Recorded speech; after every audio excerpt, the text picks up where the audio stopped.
action, which is on because they are our official browsing partner for the Meltwater Champions Chess Tour. Magnus Liren has started with one c4.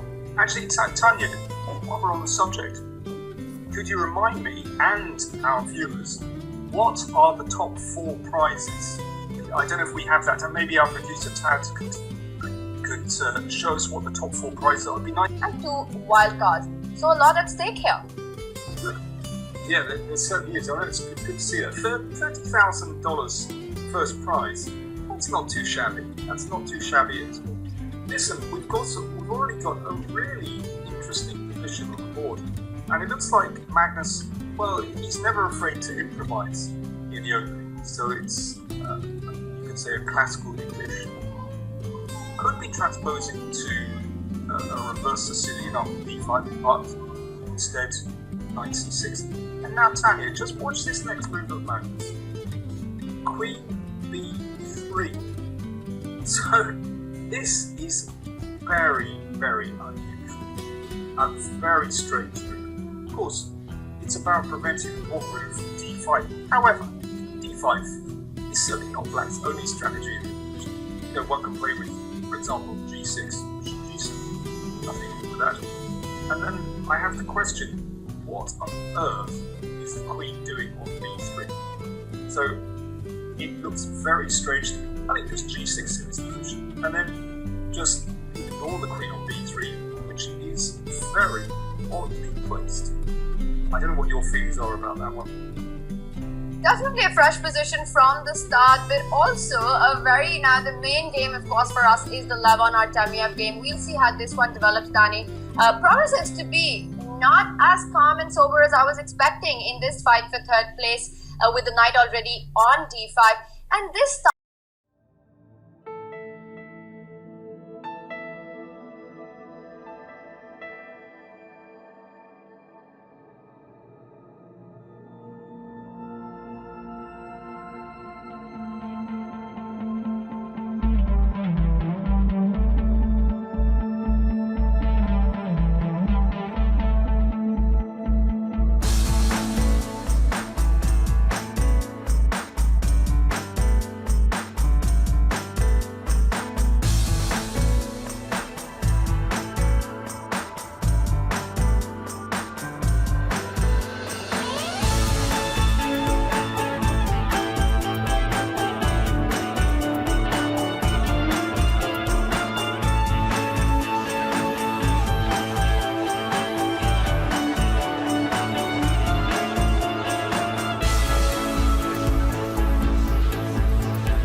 starting to enjoy the attacking possibilities for black. You just really liked White's position like a move ago. I know I did. I was completely switched. What's the eval bar say? The eval bar is saying that White is slightly better, but once again, I really do think that it's so hard to completely understand that because of the dynamics that exist in the position. Black's piece activity, e4, d4 ideas, knight jumping to g4. I get the two bishops, but I still think practically Black has his own trumps in the position. Okay, listen, let me start with... so I want to play knight g4, that's clear. So what about rook d8? I know this looks very slow, but there could be some possibility to play d4 maybe later. But anyway, it's just about protecting this pawn. Wow, he's gone e4. He's gone for e4. Now this is a move that I felt was way too early because of the d4 square, but maybe we're just missing something directly for Black. Now, can White go knight d4 after trading on e4? Yeah, now, two things. You could actually exchange here, and the reason I'm doing that is to exchange and then just go knight e5. It's giving up lots of material, but... okay, the alternative is just to play the queen to h5, of course, which does keep tabs on the rook on d1, which I quite like. And then, of course, the knight could spin into e5. Oh, no, it's gone knight... Different approach. Knight d2. Knight d2, knight g4, so the knight might be headed to c4, also putting pressure on the e4 pawn, and the rook falls back to f1 to defend the f2 pawn. It all looks a little shaky, but I think now that bishop on c3 is something that Black should be careful about. Monster bishop. Monster bishop, and you can't go knight e5, jump onto d3 because the e4 pawn bound f2. What are we missing here? King is in. Wow. So rook takes, bishop takes, yeah, knight c4, of course, covers e3, hits this, and there is a pin. Pin and win. Has Ding overlooked this? I think Ding has just made a very big blunder and thrown away all the dynamics in the position. Knight takes f2, and Ding with his hand on his head realizes the mistake, because the problem is there's no return for that knight with that queen on f5. He doesn't look like a happy bunny, does he? No, I think... And Magnus shocked as well. Magnus shocked as well.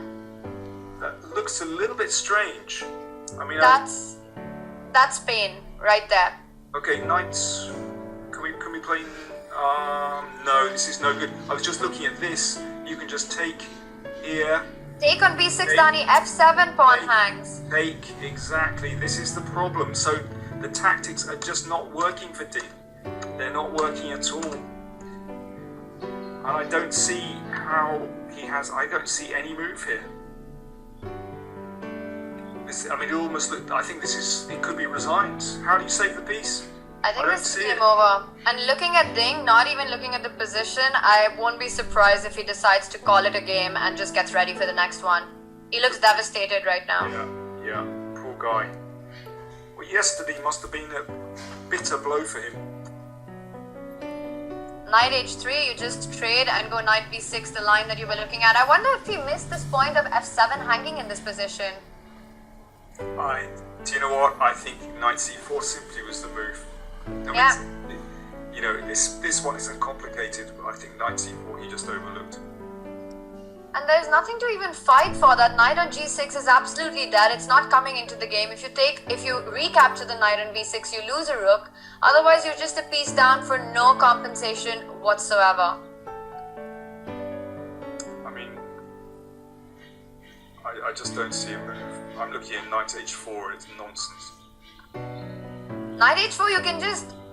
Do you just go queen f7 and then just grab the knight as well, and that's it? Yeah, you can do anything you like. It looks like one of my worst sacrifices ever, even by my standards. No, this is just